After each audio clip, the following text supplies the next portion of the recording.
Chapter 3, Metals and Non-Metals.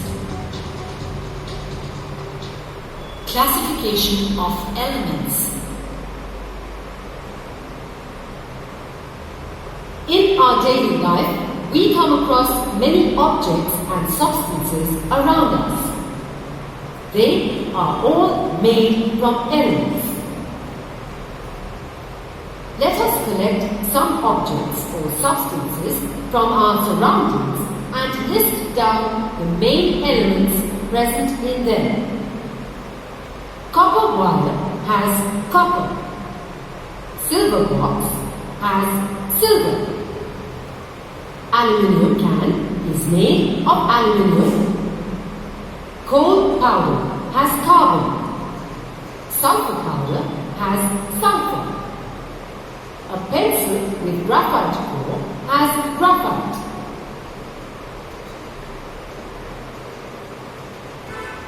Take two baskets and label them as A and B.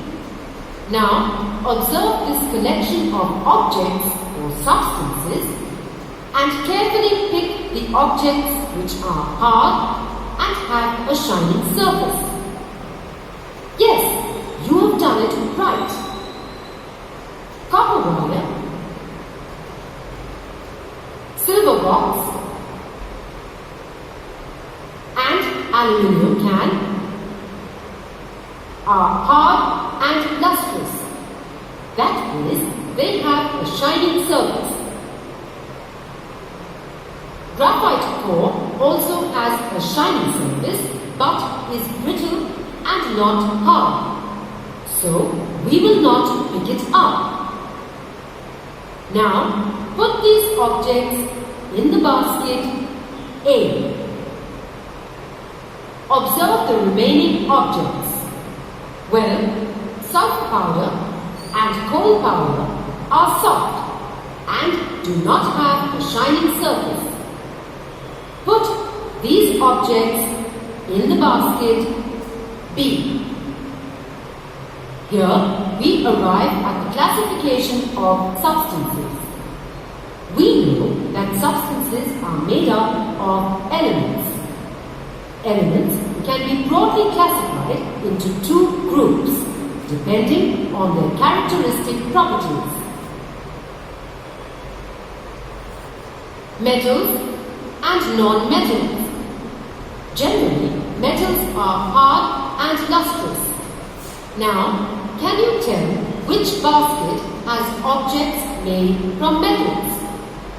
The basket A has metals and the basket B has non-metals.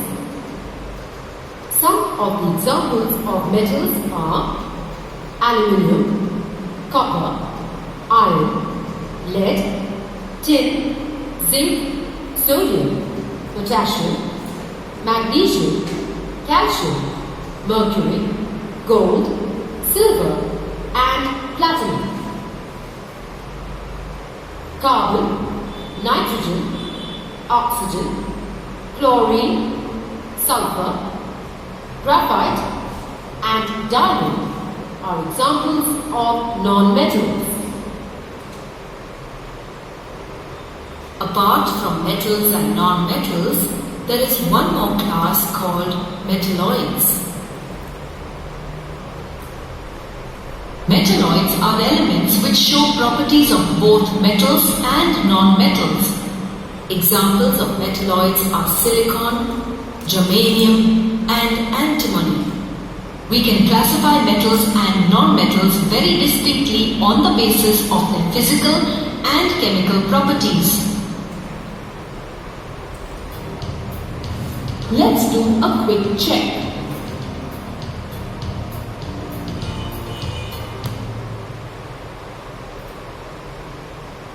Physical properties of metals. Let us perform some activities to understand the various physical properties of metals. Take samples of metals like iron, copper, aluminium and magnesium. Note the appearances of these samples. All of them do not look very shiny. Now, clean the sample with sandpaper and note their appearance again. All of them now have a shiny surface. This property of metals is called metallic luster. Metals in their pure state have a shine. When they are kept exposed to air for a long time, they react with oxygen and moisture in the air and lose their shine. They can be polished to regain their original shine. Take an iron nail, a thick copper wire, a thick aluminium wire, a magnesium ribbon and metal sodium. Sodium is highly reactive, hence carefully place a piece of sodium metal on a watch glass. Now try and cut each of these metals with a knife. Which metal can be cut? Only sodium can be cut with a knife. The other metals are very hard and cannot be cut with a knife. Metals are generally hard. The hardness varies from metal to metal. Metals like iron, copper, aluminium and magnesium cannot be cut with a knife. Alkali metals like sodium and potassium are soft metals and therefore can be easily cut.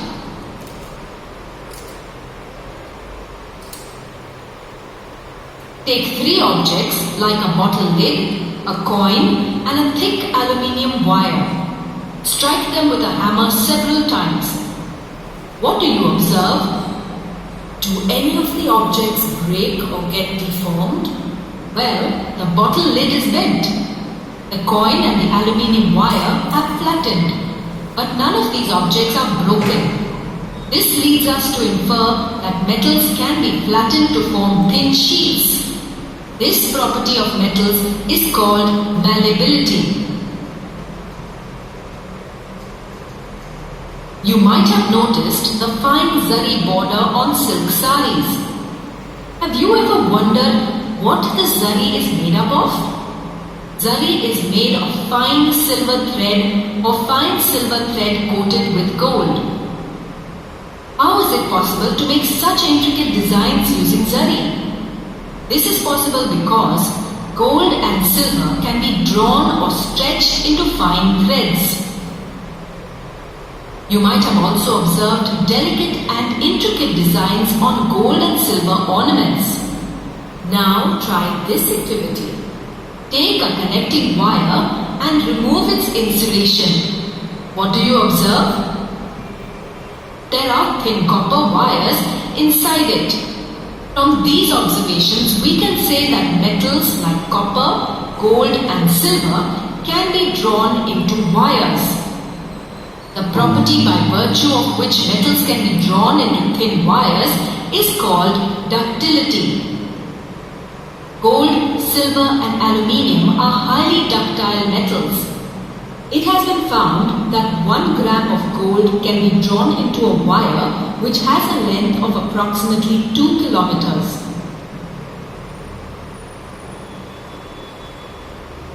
Can you name some metals that are used to make vessels of cooking? Aluminium, copper and stainless steel are mostly used to make cooking vessels. Stainless steel is not a pure metal but is an alloy of iron, carbon, chromium and nickel. Why are these metals used to make cooking vessels? Let us perform an activity to explore this. Take a thick aluminium wire or copper wire and clamp it on a stand. Skew or place a wedge of butter or wax on the free end of the wire. Heat the other end of the wire using a burner. Do you find a change in the piece of butter or wax? Yes, the butter or wax has melted. This happened because heat was conducted through the wire. Has the metal wire melted? No, the metal wire is intact because metals have a high melting point. We can conclude that metals are good conductors of heat. It has been found that metals like copper, silver and aluminium are good conductors of heat. However, lead and mercury are poor conductors of heat. Can metals conduct electricity also? Let us perform an activity to understand this. Let us first set up an electrical circuit using a battery, bulb, switch, connecting wires and crocodile clips.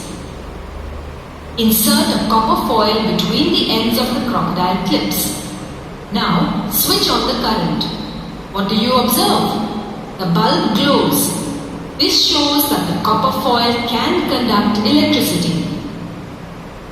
Do you know what material is generally used in an electric wire? Electric wires are made of copper and are coated with an insulating material. Copper is a good conductor of electricity. This insulating material is polyvinyl chloride, that is PVC, which is a bad conductor of electricity. We can conclude that metals are good conductors of electricity. Silver, copper, gold, aluminium are good conductors of electricity. The next physical property of metals is their melting point and boiling point. Metals usually have a high melting point and boiling point except for sodium and potassium, which have very low melting and boiling points. Tungsten has the highest melting point, while gallium and cesium melt at room temperature. Metals are sonorous. They produce a ringing sound when they are hit with a hard surface. Due to this property, metals are used for making bells in schools, temples and churches. Now, let us summarize the physical properties of metals. Physical state. Most metals are in the solid state. Exceptions are mercury and gallium, which are in the liquid state. Luster. Metals have a metallic luster. Malleability and ductility. Metals are malleable and ductile. Hardness. Metals are hard. Exceptions are sodium and potassium. Melting and boiling points. Metals usually have high melting and boiling points. Sodium and potassium are exceptions. Conduction of heat and electricity. Metals are good conductors of heat and electricity. Let's do a quick check.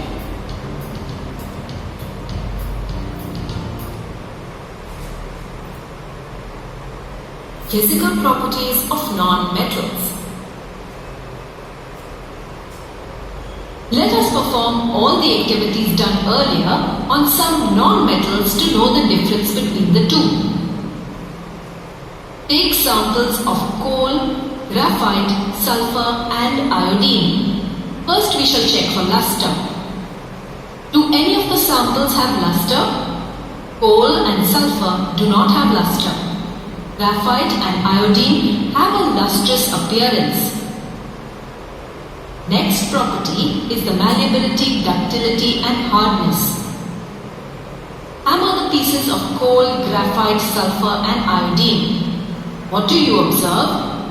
All these samples break easily when hammered. They are brittle. Conduction of electricity and heat. Arrange a circuit. Place the sample of graphite within the circuit. Switch on the current. What do you observe? The bulb glows. Now, place the sample of sulfur within the circuit. Does the bulb glow? No, the bulb does not glow when sulfur is inserted in the circuit.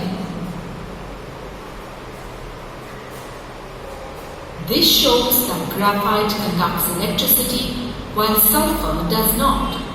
Similarly, iodine too does not conduct electricity. In the same way, most non-metals do not conduct heat. Physical state. Non-metals are either in the solid state or the gaseous state. Bromine is an exception. It exists in the liquid state. Luster.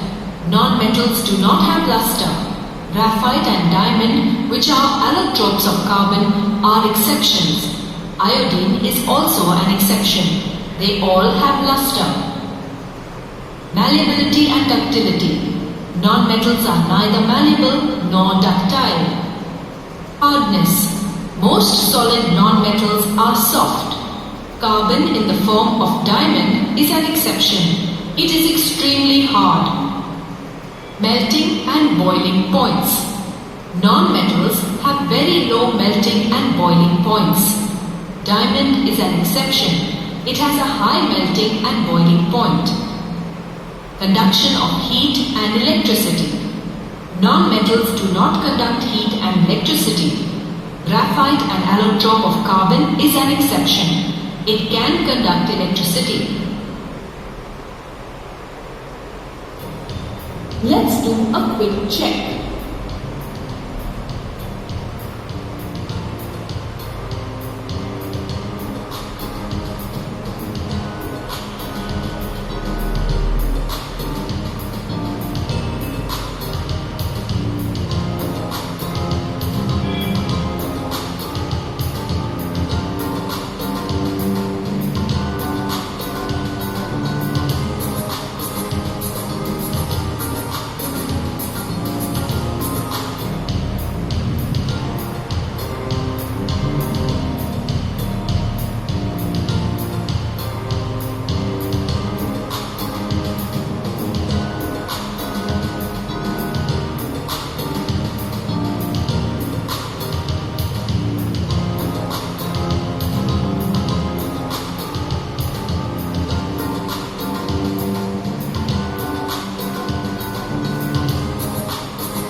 Differentiating metals from non-metals.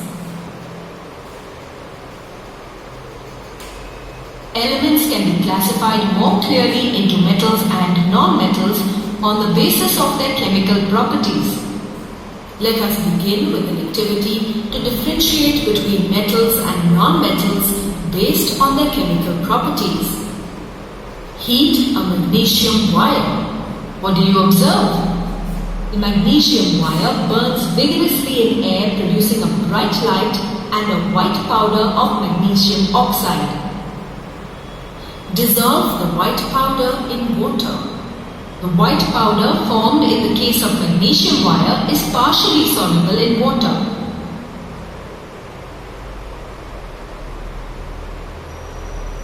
Magnesium oxide dissolves partially in water to form magnesium hydroxide solution.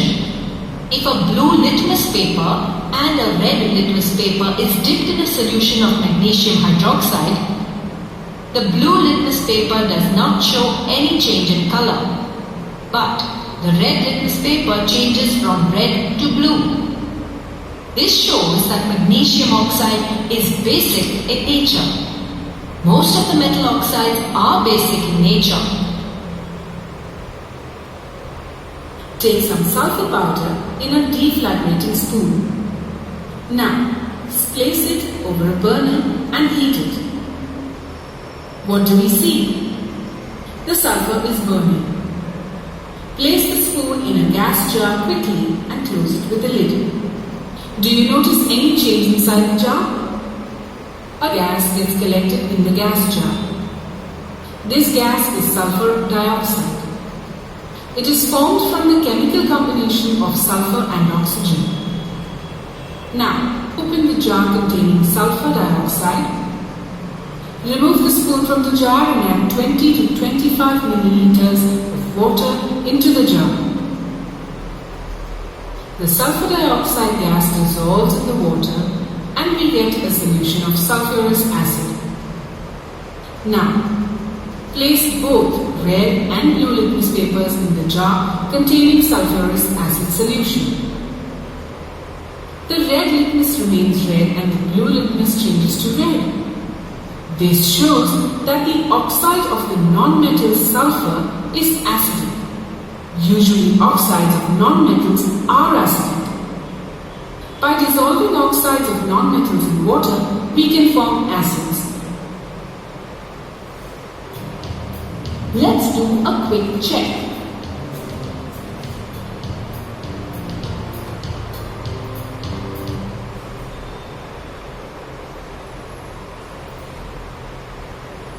Reaction of metals with non-metals. We know that noble gases like neon and argon have a complete valence shell, hence they are not reactive.